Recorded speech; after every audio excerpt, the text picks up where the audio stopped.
देखिए अगला प्रश्न प्रश्नावली 2.7 का नेक्स्ट प्रश्न संख्या 2 ज्ञात कीजिए।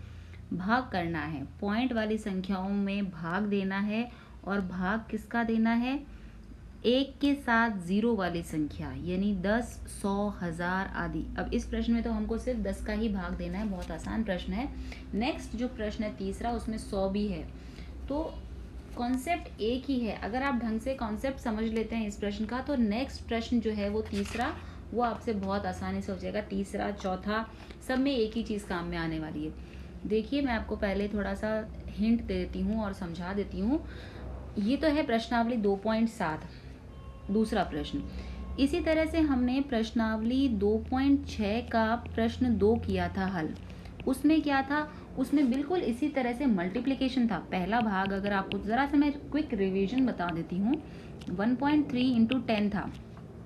और मान लीजिए इस प्रश्न के अंदर हमारे 2.7 का मान लीजिए प्रश्न होता है पहला, जैसे है 4.8 भाग 10, बिल्कुल इसी का तरह ही है। इसके अंदर हमने क्या किया था? हमने शॉर्ट ट्रिक से किया था, इसमें भी हम शॉर्ट ट्रिक से ही करेंगे। और वो शॉर्ट ट्रिक गलत नहीं है, उसका भी अपना कॉन्सेप्ट है। तो देखिए अगर हम पिछले वाली प्रश्नावली की बात करें इसकी, तो मैंने आपको समझाया था कि जब पॉइंट वाली संख्या होती है, दशमलव वाली संख्या होती है, और उसका गुणा 10, 100, 1000 यानी 1 के साथ 0 वाली संख्या से होता है, तो हमको इसको लिख के पूरा हल नहीं करना। हमको सिर्फ और सिर्फ क्या ध्यान देना है कि कितने ज़ीरो है। जो ये 10 या 100 या 1000 यहाँ पे जो गुणा हो रहा है 1 के साथ 0 वाली संख्या, उसमें कुल कितने ज़ीरो है वो पढ़ने हैं, गिनने हैं। यहाँ पे कुल कितने ज़ीरो है? 1 ज़ीरो है। तो मैंने कहा था पॉइंट जो है 1 ज़ीरो है, तो पॉइंट एक कदम दाईं ओर चलेगा। किस तरफ चलेगा? दाईं ओर। तो उत्तर कितना आ गया? 13। कैसे? पॉइंट एक कदम दाईं ओर चला, यहाँ था पॉइंट, एक कदम चला दाईं ओर, यहाँ से यहाँ एक कदम, ठीक है। तो उत्तर, तो पॉइंट कहाँ आ गया? पीछे आ गया एक, तो ये आ गया 13। यहाँ था पॉइंट, यहाँ से एक कदम दाईं ओर चल के 13 उत्तर आ गया।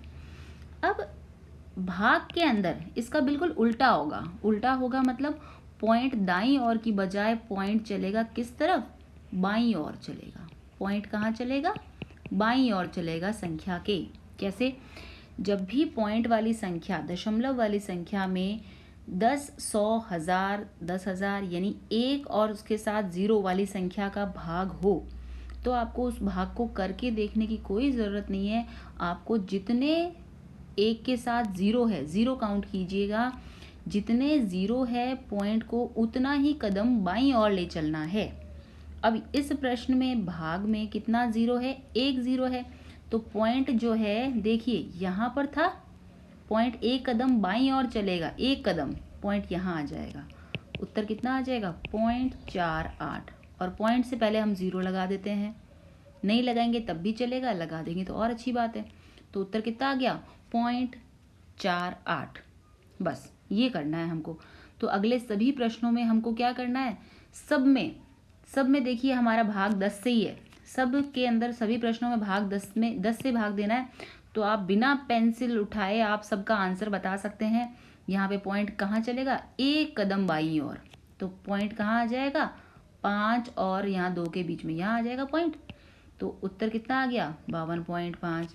यहाँ पे पॉइंट एक कदम यहाँ चला, पॉइंट यहाँ आ गया, उत्तर कितना आ गया? 0.07। इसको मैं करके बताती हूँ आपको, ये मैं आपको शॉर्ट बता रही हूँ ताकि आप में कॉन्फिडेंस आए कि हाँ मैं इसको बहुत आसानी से कर सकता हूँ। इसको देखिए, ये 10 है, एक ही 0 है, पॉइंट कहाँ आ जाएगा? यहाँ, एक कदम बाईं ओर चलना है। बस ये याद रखना है आपको।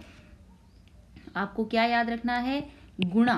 गुणा में अगर 10 या 100 से गुणा हो तो गुणा में पॉइंट कहाँ चलेगा? दाईं ओर। गुणा में तो पॉइंट चलेगा दाईं ओर, दाईं ओर जाएगा पॉइंट। कितने कदम चलेगा? जितने 0 है। और 10 या 100 से भाग है तो भाग में पॉइंट कहाँ चलेगा? भाग में पॉइंट की बात हो रही है यहाँ पे, ये पॉइंट है, पॉइंट की बात हो रही है। तो भाग में पॉइंट कहाँ जाएगा? भाग में पॉइंट जाएगा बाईं ओर। कहाँ जाएगा?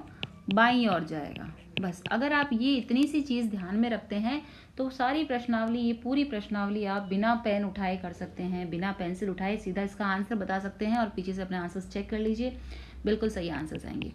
तो देखिए चलो करते हैं 4.8 भाग 10।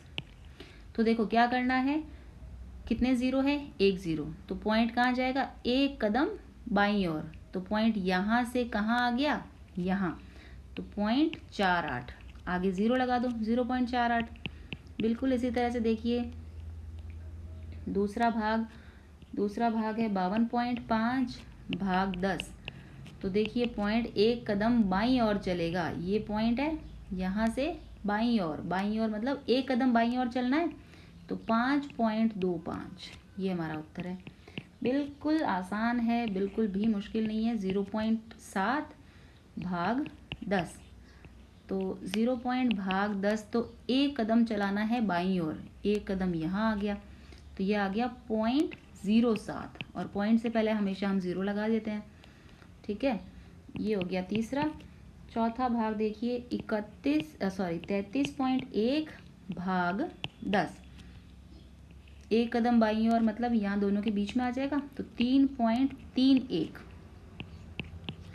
पांचवा भाग देखिए, पांचवा भाग है 272.23 भाग 10। तो देखिए एक कदम बाईं ओर ले जाना है, ये एक कदम बाईं ओर हो गया, तो कहाँ पर आ गया पॉइंट, यहाँ, और बाकी संख्या एज इट इज़ हमको लिख देनी है। ये हो गया हमारा पांचवा भाग। इसके बाद देखिए छठा मैं यही कर देती हूँ। छठा भाग है 0.56 भाग 10। तो 0.56 भाग 10 है,